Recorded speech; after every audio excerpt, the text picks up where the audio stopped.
आया है राजा लोगो रे लोगो, राजा के संग संग झूम लो झूम लो। आया है राजा लोगो रे लोगो, राजा के संग संग झूम लो झूम लो। शेरों का मैं हूँ शेर यारो, अरे कोई ना मुझसा दलेर प्यारो। शेरों का मैं हूँ शेर यारो, अरे कोई ना मुझसा दलेर प्यारो।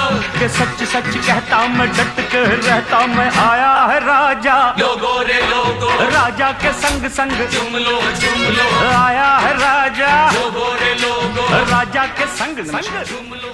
आप देख रहे हैं बी मिरर टीवी।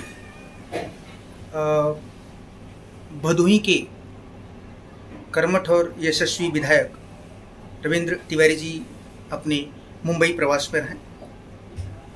उनका स्वास्थ्य कुछ खराब था, जिसकी वजह से उन्हें हॉस्पिटल में एडमिट किया गया था। वो अब वे स्वस्थ हैं।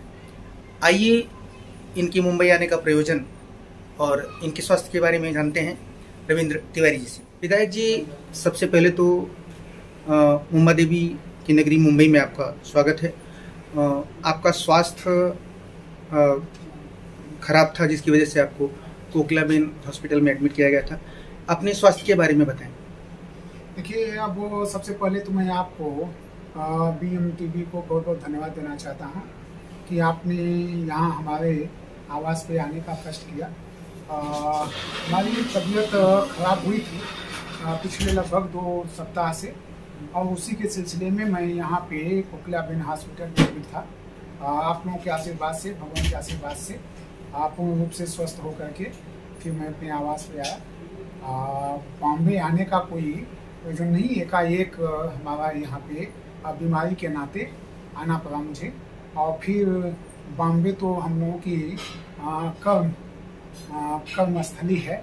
यहाँ पे हम ही नहीं, हमारे पूरे उत्तर प्रदेश के लोग यहाँ पे आकर के बॉम्बे जो महानगरी के रूप में जानी जाती है, उसमें बहुत ही पुराना हम लोगों का संबंध है, रिश्ता है। यहाँ पे सभी लोग, अगर हम कहें चाहे वो पिताजी हों, चाहे दादाजी हों, चाहे हम सभी लोग हैं, तो बम्बई से हम लोगों का बहुत पुराना रिश्ता है और रहेगा भी। इसी सिलसिले में मैं आया था और कोई विशेष बात नहीं। विधायक जी, सबको जैसे कि ज्ञात है कि लगभग पिछले 18-19 महीनों से वैश्विक महामारी कोरोना की वजह से संपूर्ण भारत ही नहीं संपूर्ण विश्व प्रभावित रहा है। अब धीरे धीरे चीज़ें सामान्य हो रही हैं। मॉल्स खुल रहे हैं, सिनेमा हॉल से स्कूल और मंदिर भी खोलने का माननीय मुख्यमंत्री महाराष्ट्र उद्धव ठाकरे ने किया है। उत्तर प्रदेश में भी हालात धीरे धीरे सामान्य हो रहे हैं। इसके बारे में क्या कहना चाहेंगे? देखिए, उत्तर प्रदेश में नहीं, धीरे धीरे स्थिति सामान्य नहीं बल्कि पूर्ण रूप से स्थिति सामान्य है। और मैं भारत के यशस्वी प्रधानमंत्री श्रद्धेय परमादरणीय नरेंद्र मोदी जी को बहुत बहुत धन्यवाद देना चाहता हूं, और उत्तर प्रदेश यशस्वी मुख्यमंत्री श्रद्धेय परमादरणीय योगी आदित्यनाथ महाराज जी को, जहां उत्तर प्रदेश नहीं, भारत ही नहीं और भारत जो पूरे विश्व में माननीय प्रधानमंत्री नरेंद्र मोदी जी की अगुवाई में जितने जल्दी हम लोग कोरोना जैसी महामारी में काबू पाए, और दुनिया में सबसे पहले हमने कोरोना वैक्सीन लेकर के अगर कोई ले आने का काम किया तो भारत के यशस्वी प्रधानमंत्री श्रद्धेय परमादरणीय नरेंद्र मोदी जी और उत्तर प्रदेश यशस्वी मुख्यमंत्री श्रद्धेय परमादरणीय योगी आदित्यनाथ महाराज जी। मैं आपको बताना चाहता हूँ छोटी सी बात, चाहे उसको छोटी सी चाहे बहुत बड़ी बात समझिए कि कोरोना जैसी महामारी में जब उत्तर प्रदेश यशस्वी मुख्यमंत्री श्रद्धेय परमादरणीय योगी आदित्यनाथ महाराज जी की पिता की मृत्यु हो जाती है, उस समय कोरोना की स्थिति चरम सीमा पर थी, उत्तर प्रदेश में चरम सीमा पर थी, तमाम समस्याएं थी। ऐसी स्थिति में उन्होंने जब दाह संस्कार करने की बात आई तो उत्तर प्रदेश यशस्वी मुख्यमंत्री श्रद्धेय परमादरणीय योगी आदित्यनाथ महाराज जी ने कहा कि एक पिता को मैं खोया हूं और आज उत्तर प्रदेश की 23 करोड़ की जनता हमारा परिवार है और पिता की अंत्येष्टि में न जाकर के वो गांव और क्षेत्रों में निकलते थे, जा करके क्या समस्याएं हैं, कहाँ ऑक्सीजन की कमी है, कहाँ दवा की कमी है, कहाँ बेड की कमी है, इसको पूरे क्षेत्र में हर जनपदों में जा करके उन्होंने देखने का काम किया। और निश्चित रूप से आज योगी आदित्यनाथ महाराज जी की इस कार्य की कोरोना जैसी जो उन्होंने साहसिक, उनके साथ साथ जो पूरी टीम, चाहे वो हमारा संघ परिवार रहा हो, चाहे हम लोग भारतीय जनता पार्टी के सिपाही हैं, हम सभी लोग रहे हों, उस समय जब महाराज जी घर से निकलते थे या पूरे समय में हम लोग भी घर घर जा करके, जहाँ पे हमारे शिविर थे वहां पर जाकर के लोगों को दवाइयां बांटना, उनको खाद्यान्न उपलब्ध कराना, उनको पैकेट उपलब्ध कराना कि कहीं भी किसी को महसूस नहीं हो पाए कि कोरोना जैसी महामारी में हम लोग हों। पहले आप लोग सुनते थे कि आज यहाँ पे कोई व्यक्ति भूखा मर गया, लेकिन भारत के यशस्वी प्रधानमंत्री जी, उत्तर प्रदेश यशस्वी मुख्यमंत्री जी ने, योगी आदित्यनाथ महाराज जी ने यह साबित कर दिया कि पूरे भारत में कोरोना जैसी महामारी में एक भी मौत कहीं भूखा होने से कोई व्यक्ति की मृत्यु नहीं हुई। ये बहुत बड़ा काम है।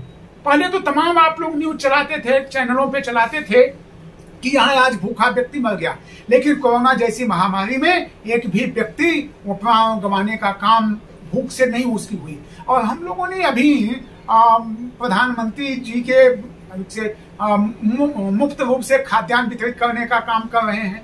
और मैंने अपने भदोही विधानसभा में अभी तक, कल भी आप लोग फेसबुक पे देखे होंगे कि हमारी अनुपस्थिति में जहां मैंने अपने विधायक निधि से, वो चाहे सुरजामा का हमारा उच्च प्राथमिक स्वास्थ्य केंद्र हो, वहां पे ऑक्सीजन प्लांट लगाने का काम किया, वहां पे बेड सुसज्जित करने का काम किया, और भदोही में महाराज बलवंत सिंह चिकित्सालय में वहां पर भी अपने विधायक निधि से मैंने ऑक्सीजन प्लांट लगवा करके, ताकि कोई भी जैसी कोरोना जैसी महामारी जो तीसरा चरण आने वाला है, मैं समझता हूं कि उसमें उत्तर प्रदेश में एक भी व्यक्ति किसी की भी हम लोग जान नहीं जाने देंगे। उसके लिए हम पूर्ण रूप से तैयार हैं। कोरोना जैसी जो महामारी थी, अगर आप दूसरे प्रदेशों से या अगर किसी देश से तुलना करें, हमारा उत्तर प्रदेश, कई ऐसे देश हैं जिनसे अधिक आबादी की संख्या हमारे उत्तर प्रदेश की है। अगर उनकी तुलना करें तो हम लोग जितने जल्दी कोरोना जैसी महामारी में सफल हुए, मैं समझता हूं कि कोई प्रदेश उतने जल्दी काबू नहीं आया जितने की मैं योगी आदित्यनाथ महाराज जी के अगुवाई में हम लोगों ने कोरोना जैसी महामारी को खत्म करने का काम किया। धन्यवाद। विधायक जी, योगी आदित्यनाथ जी की अगुवाई में 4.5 साल पूर्ण हो चुके हैं और अगले मार्च या फरवरी में विधानसभा 2022 में चुनाव होने हैं। सपा के अध्यक्ष अखिलेश यादव का कहना है कि वो 400 सीटें जीतकर सरकार बनाएंगे। आपकी क्या तैयारी है? देखिए, एक देसी में कहावत है ना, खौहानी बिल्ली खंभा नोचे। तो अखिलेश जी कहते हैं, हम तो कहते हैं कि वो 400 नहीं, वो 800 सीटें जीतेंगे। जब वो सीटें उतनी हो तब न जीतने का, ये बचपना उनका बयान है। ऐसा बयान उनको नहीं करना चाहिए। देखिए, उत्तर प्रदेश में पुनः, ये मैं नहीं कह रहा हूं, ये उत्तर प्रदेश की जनता जो गरीब हैं, मुस्लिम हैं, जो जिनको कभी, जिनका सपना था, हम लोग तो महाराष्ट्र में आज है ना, महाराष्ट्र में जब कभी आज के 40 साल पहले आते थे, आज तो मैं फ्लैट में बैठा हूं, 40 साल पहले जब आते थे तो एक चारपाई के ऊपर चारपाई, फिर चारपाई के ऊपर चारपाई, माने अगर 10 बाई 10 का तो खोली रहती थी तो उसमें 5 से 6 लोग, एक छोटी सी चारपाई छोटे उसकी होती थी पाए की, फिर उससे बड़ा, फिर उससे बड़ा। तो आज उत्तर प्रदेश ही नहीं, भारत में, हमारे उत्तर प्रदेश में आज हमारी सरकार ने, उत्तर प्रदेश यशस्वी मुख्यमंत्री श्रद्धेय आदरणीय योगी आदित्यनाथ महाराज जी ने 4.5 वर्षों में 42 लाख प्रधानमंत्री और मुख्यमंत्री आवास बना करके गरीबों को देने का काम किया। हमने कभी जातिवाद की राजनीति नहीं किया। हमने जो हमारा नारा है, जो भारत के प्रधानमंत्री जी का नारा है कि सबका विकास, सबका साथ और सबका विश्वास, हम सबका साथ लेकर के चलते हैं, सबका विश्वास लेकर के चलते हैं और सबका विकास करने की बात करते हैं। आज उसी के तहत हम 42 लाख आवास बनाने काम किए हुए हैं उत्तर प्रदेश में। हम 4.5 वर्षों में 4.5 लाख युवाओं को आज हम उनको नौकरी देने, सरकारी नौकरी देने का काम किए हैं। अभी ये सरकारी आंकड़ा बता रहे हैं। इसके बाद हम उत्तर प्रदेश के जितने भी किसान भाई हैं, किसानों के हमने 1 लाख रुपए तक के कर्ज को माफ करने का काम किया। हमने किसानों को किसान सम्मान निधि, प्रधानमंत्री किसान सम्मान निधि से प्रत्येक किसान के खाते में हम 6,000 रुपए सालाना भेजने का काम करते हैं। आज उत्तर प्रदेश में आप गए होंगे, गांव में गए होंगे आप लोग, मैं समझता हूं कि राकेश भाई जी बैठे हैं, सभी लोग बैठे हैं। पहले हम लोग डिबरी जला करके पढ़ाई लिखाई करने काम करते थे, लालटेन जला करके पढ़ाई लिखाई करने काम करते थे। तो कभी जब शहर में जाते थे तो सोचते थे कि क्या ये ट्यूबलाइट की रोशनी, ये बल्ब की रोशनी गांव में दिखेगी। आज चाहे वो वनवासी भाई है, चाहे गरीब से गरीब व्यक्ति है, उसको भी हमने पंडित दीनदयाल उपाध्याय जी ज्योति योजना के तहत, सौभाग्य, प्रधानमंत्री सौभाग्य योजना के तहत घर घर बिजली पहुंचा करके, आज आप जाइए उत्तर प्रदेश में कहीं भी किसी गांव में चले जाइए, आप जिस शहर में, अगर किसी शहर से निकलेंगे तो आपको पता नहीं लगेगा कि ये भी शहर है। आज दुधिया रोशनी में आज पूरे गांव उत्तर प्रदेश का ये कोई ऐसा गांव नहीं है जहां पे दुधिया रोशनी न पहुंचती हो। ये बहुत बड़ी उपलब्धि है। हमने किसान सम्मान निधि देने का काम किया, हमने आवास देने का काम किया। आज जाइए अपना प्रयागराज, जहां आज पूरे विश्व में हमने कुंभ का आयोजन किया। आज प्रयागराज से अगर कोई बनारस जाता था तो उसको पहुंचने के लिए 3 से 4 घंटे लगते थे। आज आप प्रयाग से अगर जाएंगे बनारस तो सीधे 1 से 1.25 घंटे में आप पहुंचने का काम करेंगे।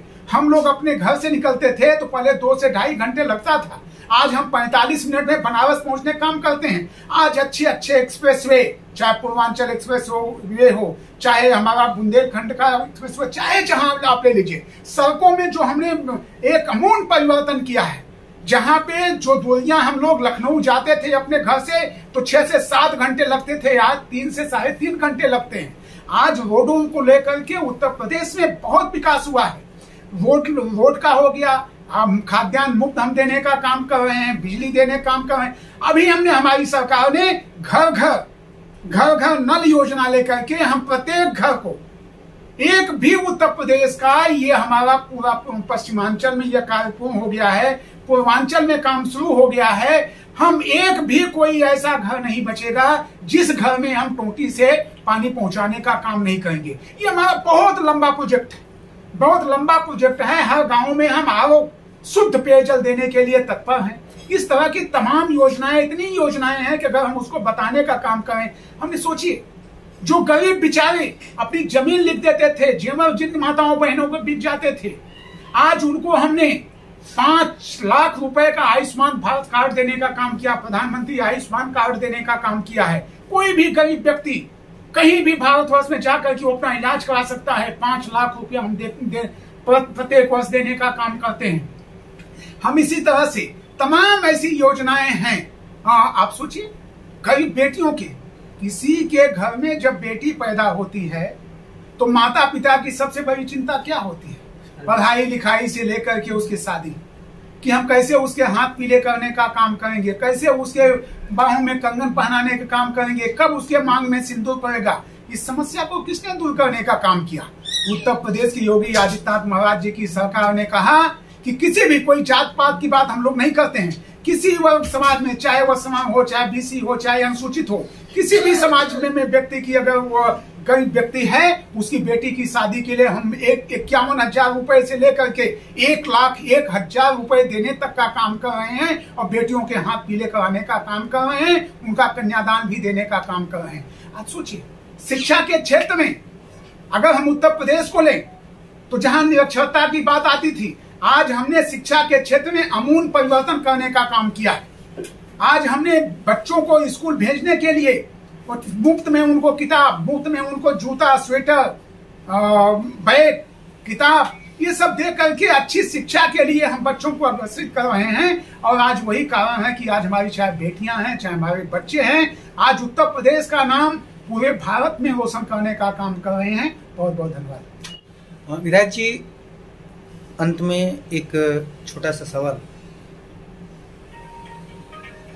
देश के जो युवा हैं, जो भदोही जौनपुर के रहने वाले हैं या उत्तर प्रदेश पूर्वांचल के रहने वाले जो मुंबई में रहते हैं, उनके लिए क्या संदेश देना चाहेंगे? देखिए, मैं युवाओं से सीधे सीधे उनसे अनुरोध करना चाहता हूँ, आग्रह करना चाहता हूँ कि उनके अंदर जो कला है वो सीधे यूपी आने का काम करें। और मैं आपसे कहना चाहता हूँ, आपके माध्यम से कहना चाहता हूँ, आपके चैनल के माध्यम से कहना चाहता हूँ कि हमने 4.5 वर्षों में तमाम ऐसी कंपनियां, अगर उन कंपनियों के नाम लेंगे तो उसमें सैकड़ा कंपनियां होंगी जो उत्तर प्रदेश में कभी जाने का नाम नहीं लेती थी। उत्तर प्रदेश में आज वो कंपनियां जाकर के निवेश करने का काम कर रही थी। अब तो मैं दावे से कहना चाहता हूं कि महाराष्ट्र के लोग भी हमारे उत्तर प्रदेश में आकर के वहां भी नौकरी करने का काम कर रहे हैं। और मैं उत्तर प्रदेश के युवाओं से अनुरोध करना चाहता हूं कि आप आइए, आपको लघु उद्योग के माध्यम से हम सब्सिडी दे रहे हैं। आपको हम जो यहाँ पे सुविधाएं नहीं है उससे ज्यादा हम आपको सुविधाएं देने के लिए तत्पर हैं। आप वहाँ पे लघु उद्योग लगाने का काम करिए। हमें वहाँ पे ऐसे ऐसे उद्योग हैं जहाँ पे हम 90% सब्सिडी, अगर आपने 10 करोड़ रुपए का प्रोजेक्ट लगाया तो हम वहाँ पे 9 करोड़ रुपए तक की सब्सिडी देने का काम कर रहे हैं। तमाम, चाहे वह कृषि का क्षेत्र हो, चाहे वह लघु उद्योग का क्षेत्र हो, चाहे जो क्षेत्र हो, हर क्षेत्रों में हमारी सरकार बढ़ चढ़ करके, और यही तो कारण है ना कि मैंने बताया कि 4.5 वर्षों में हमने युवाओं को 4.5 लाख सरकारी नौकरी देने का काम किया है। अगर प्राइवेट सेक्टरों को जोड़ेंगे तो हम लगभग जो है 25 से 26 लाख लोगों को नौकरी देने का काम किए हैं। आप जोड़िए ना सब उठा करके, आज चाहे वो मनरेगा की स्थिति हो, चाहे जिसकी भी स्थिति हो, आप निश्चित रूप से हम युवाओं का आह्वान कर रहे हैं कि आप सीधे उत्तर प्रदेश में आए, हमारी योजनाओं को आप समझने का काम करें। आप के लिए हम वहां पे सुविधाएं दे रहे हैं। आप सीधे सीधे जिस क्षेत्र में जाना चाहते हो, सरकार पूरी आपकी मदद करने के लिए तैयार है। धन्यवाद।